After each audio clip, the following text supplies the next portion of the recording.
Gotcha. Well, so before we go into prognostication for you personally, I'm just curious, is the fact that it's rolling out in terms of ultimate implications slower than maybe the hype might have suggested it would to some folks, in your view, is that the technology limitation, or is it really the organizations, the business models, the people, right, themselves and how they interact or incorporate the technology into their workflows?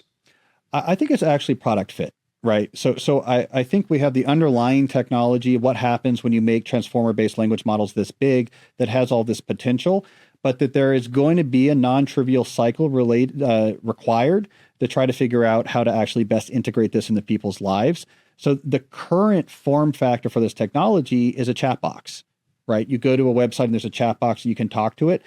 This technology accessible through that form factor is not having the disruption that some people thought. So I think what's actually going to unlock bigger disruption, I don't think it's necessarily it's being held back, that its organizational barriers is preventing it from having the impact it could. I actually think it's the product form factor.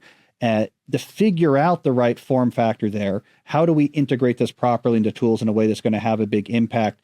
That just takes experimentation, right? That's going to take a lot of VC funding. It's going to take a lot of failed companies.